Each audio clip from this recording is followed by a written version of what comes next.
At 14:38 local time on the Arabian Sea, the USS Spruance was 3 hours into a screening patrol, keeping the water quiet while a classified operation ran 30 miles to the north. On her scope, a scatter of fishing dhows, nets in the water, a routine patrol mission. But this would all change in a matter of seconds. Unknown to the radar operator, one of those contacts had 2 anti-ship missiles on its rails and a single order: close the USS Abraham Lincoln. Both diesels hammered to full power and the contact ripped out of the cluster. 13 tons of fiberglass and diesel, an IRGC Peykaap class fast attack boat that had been drifting invisible among fishing vessels for over an hour. The TAO, the ship's tactical action officer, the one who decides what shoots and when, hit the command net before the classification was even complete. Forward of the bridge, the 5-inch gun slewed toward the bearing. If you look here at the Mark 34 gun weapon system, this is the computer that aims the gun. It calculates where the target will be when the shell arrives, factors in wind, ship movement, wave action, and fires. But here's the problem it ran into. The Peykaap's hull is fiberglass. Steel ships throw hard, consistent radar returns. The signal bounces back clean and the computer gets a solid track. Fiberglass bounces back something barely larger than the ocean's surface around it. Every wave crest flickers the signal like a flickering light bulb, and the fire control computer needed 2 stable pings to calculate a solution. Think of it like trying to aim a rifle at a squirrel through a picket fence while riding a bicycle. You see it, you lose it, and the gap never lines up. The gun fired on the last stable solution. Time of flight, 3 seconds. In 3 seconds, a boat doing 52 knots moves 80 meters from where the computer thought it was. The shell hit the ocean 40 meters behind the Peykaap, close enough to throw a waterspout over the fantail, close enough for the helmsman to feel the concussion thump through the hull like a fist hitting a car hood, close enough to ruin his day, not close enough to end it. The gun reacquired, recalculated, fired. Track jump between trigger pull and impact, 40 meters left. The gun was doing everything right, and the target was doing something right back. The 5-inch gun can hit a speedboat. It's done it in exercises. Calm seas, predictable heading, cooperative targets. A fiberglass hull jinking at 52 knots through 3-foot swells is not an exercise. It's every hard variable stacked up on top of each other at the same time. 12 rounds gone, 8 left in the ready drum, 2 minutes to reload, 2 minutes of silence from the only weapon that could reach the boat while the boat closed another 3.5 kilometers toward the carrier. And that number mattered because the classification had finally come back. If you look here at the intelligence graphic, that's a Kowsar anti-ship missile on the rails. The Kowsar is a Chinese-designed sea skimmer that Iran builds under license. Basically copied the homework, changed the name on the top, and bolted it to a speedboat, 20-kilometer range. Fast enough that the carrier's Sea Whiz, close-in weapons system, gets maybe 6 seconds of warning before it arrives. 2 of them on the rails. The helmsman's orders were to get inside 10 kilometers and fire, at 52 knots, 70 seconds away. Inside the Peykaap, the helmsman didn't need to be clever. Standard IRGC attack profile, full throttle, slight jink every few seconds. Bow on to keep the cross-section smaller than a garage door. Less than a warship, more like a jet ski with anger issues.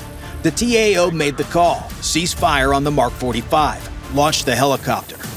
The MH-60 Romeo has been spinning up since the first radar contact. Deck crew yanking chocks and rotor wash while the pilot skipped every checklist line that didn't end with the aircraft getting airborne. The MH-60R Romeo is the Navy's sub-hunter and surface attack helicopter, the Swiss Army knife of carrier aviation, equally comfortable tracking submarines or putting missiles into speedboats.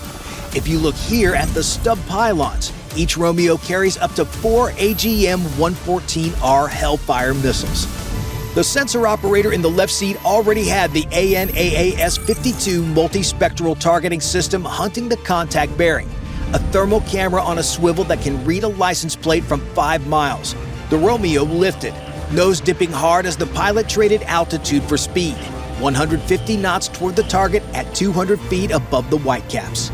He picked up the Peykaap almost immediately, hot white streak against cool blue ocean, wake trailing behind the hull like a lit fuse, laser on, 11 kilometers to the Lincoln. The helmsman hand went to the Kowsar firing switch. The radar warning receiver screamed. Laser, Airborne source, something had painted him that he couldn't outrun. Rifle. Hellfire off the rail, riding the laser reflection off 13 tons of fiberglass. The Hellfire rides a laser that's physically touching the hull right now. The gun is basically swinging a sledgehammer blindfolded at a mosquito and hoping for the best. The Hellfire is a needle following a thread. The boat jinks, the missile jinks with it. Circular error measured in inches instead of the 80-meter windows the gun was throwing. 49 kilograms of missile carrying an 11-kilogram shaped charge warhead, closing at 475 meters per second, roughly the distance from downtown Dallas to Fort Worth, covered in under 4 seconds. The boat didn't sink, it stopped existing. What it ran into? The AGM-114 Hellfire. One frame on the FLIR, a 52-knot thread closing the carrier. Next frame, debris and burning fuel across 200 meters of Arabian Sea. From first radar contact to intercept, 11 minutes. 4 calls in sequence: cease gun, launch helicopter, designate, fire. And every single one of them was right. That's not just a lucky guess. That's a crew trained specifically for the moment when nothing is going to work. But that first boat was the wrong thing to worry about. The Romeo circled the wreckage. FLIR, the forward-looking infrared camera, scanning, and the sensor operator spotted what the IRGC had already sent: 2 more Peykaap-class contacts that broke from the Dow cluster the instant the first boat went up, now running at maximum speed toward the Iranian coastline. The first boat wasn't the attack, it was the probe, sent to test the response, absorb the reaction, and eat the hellfires that should have been saved for its friends. The other 2 were sprinting for the underground boat pens that honeycombed the southern shore of Qeshm Island. If those boats reached the rock, they'd vanish, and by morning, they'd be back with fresh missiles and everything the first helmsman run had taught them. And the Romeo's engagement, radar emissions, missile plumes, the explosion itself, had announced American presence in the littoral the way a car alarm announces a break-in to the whole neighborhood. Along the southern coast of Qeshm, IRGC coastal defense nodes that had been sitting dormant now spun up. Kayhan's surveillance radars, Iran's coastal early warning eyes, began radiating, and a Tor-M1 air defense battery rolled from its revetment toward the headland overlooking the tunnel complex. But orbiting over western Iraq on armed overwatch, burning holes in the sky the way it had been doing for 4 straight hours, an aircraft the Air Force has been trying to retire for 20 years was already turning south to uncover something the Iranians desperately wanted to hide. 2 A-10 Thunderbolts, call signs Pelican 31 and 32, picked up the vector from the E-2D Hawkeye and banked southeast. If you look here at the aircraft profile, an A-10 was built for exactly this kind of problem. Slow enough to loiter for hours, ugly enough that its own pilots call it the Warthog and mean it as a compliment. Think of it as the pickup truck of military aviation. Not fast, not pretty, but it'll haul anything and it never breaks down. The TF-34 turbofans were still sipping fuel after 4 hours on station, 6 hours of endurance with the centerline tank. Nowhere close to needing a tanker. An FA-18 doing this mission burns through its fuel in under 2 hours. The Warthog runs at 20 grand an hour and had been all afternoon. That patience was about to pay off. Pelican 31 carried the weapons that mattered for this fight. If you look here at the weapon stations, that's a pair of AGM-65 Maverick infrared-guided missiles for hardened targets, and over 1,100 pounds of 30mm depleted uranium feeding the GAU-8 Avenger, the 7-barrel cannon that Congress keeps voting to save every budget cycle, despite the Air Force's most creative efforts to send the whole fleet to the boneyard. Today was about to remind everyone why. If you look here, the lightning targeting pod on the starboard pylon was already rolling. A 3rd-generation infrared sensor that doesn't just see heat, it tells you what's making it. Think of it as a trail camera that doesn't just catch the deer, it tells you the breed, what it ate for breakfast, and which direction it's heading. The pod found both boats at 15 miles, hot white exhaust against dark water, running hard for Qeshm. After 4 hours of empty ocean and cold coffee, the pilot's patrol had just gone from babysitting duty to the reason he joined the Air Force. He locked both tracks, settling into a wide orbit at 12,000 feet, and made a decision no fast jet could afford. If he splashed them now, 2 boats go down and the base stays hidden behind whatever mountain the IRGC carved it into. If he followed them home, He found the facility and everything else inside it. He watched the lead boat accelerate through 50 knots on the lightning display and let it run. He throttled back to 220 knots and dropped to 5,000 feet, shadowing from a distance, watching the boats draw a vector on his display that pointed like an arrow at a facility CENTCOM didn't know existed an hour ago. The A-10's turbofans run so cool on infrared that spotting them is like trying to find a lukewarm cup of coffee in a room full of space heaters.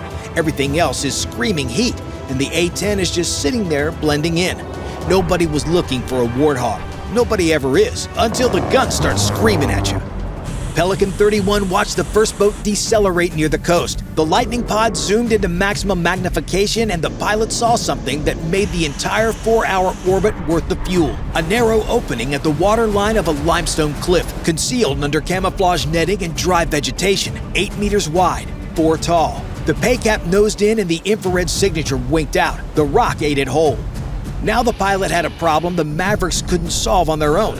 The IRGC built blast doors inside these tunnels. A Maverick hits the entrance, the boom echoes through the mountain, the blast door flexes, and 10 minutes later, someone opens it and sweeps up the gravel. You don't punch through a mountain, you collapse the mouth, crack the limestone overhang along its natural fault lines, and let a few hundred tons of rock do what a 300-pound warhead can't.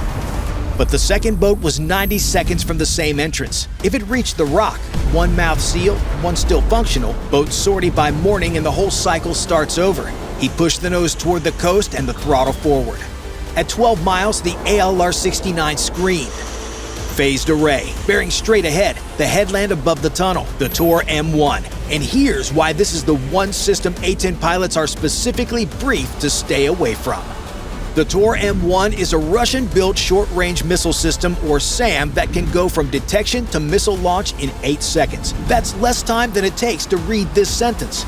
Its missiles close at Mach 2.8, and at 5,000 feet and 220 knots, Pelican 31 was sitting inside the engagement envelope in an aircraft whose top speed is around 450 knots.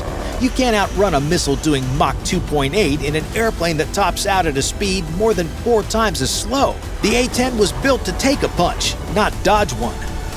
3 options: brake hard and climb, lose the boats, lose the tunnel, and probably not outrun the Tor anyway because an A-10 doesn't have an afterburner. You push to the deck, 200 feet over water, using the island's terrain to break the radar's line of sight. The way you duck behind a wall when someone points a flashlight at you. Or press the attack and accept that the next 60 seconds might include a missile. 3 options, and 2 of them end with going home empty-handed. Like your wife asking where you want to eat, there's really only one right answer. He pressed. Pelican 31 dropped to 200 feet and hugged the coastline. Limestone cliffs between him and the Tor's radar, breaking line of sight every time the terrain jutted seaward. If you look here at the engagement geometry, the Tor needs a continuous track to launch. Every time the A-10 ducked behind a cliff face, the track broke.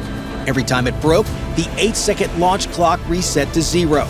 The pilot was threading the coastline like a needle through fabric. Visible for 3 seconds, hidden for 5, visible for 2, hidden for 4. Never giving the Tor enough continuous track to fire. If you look here at the GAU-8 Avenger, that's this cannon already spinning to speed. The pilot centered the Pipper on the second Peykaap, decelerating through 15 knots in the approach channel. 1 second burst. 65 rounds crossed the gap before the helmsman's brain could process the sound. Less machine gun, more like someone ripping the world's loudest zipper right next to your ear. 7 barrels, 3,900 rounds per minute. Each round a 30mm depleted uranium penetrator that shredded tank armor during the Cold War and had been waiting for a reason to prove it wasn't retired yet. The rounds walked across the Peykaap from stern to bow and the hull erupted. Fiberglass, engine block, weapons rails shredded into a debris cloud that settled across the channel like gray ash. The manpad operator on the cliff top heard it fine. He'd been tracking the A-10 for 12 seconds. 2 bright exhaust streaks against cool ocean like neon signs pointing straight at the engines. Solid tone.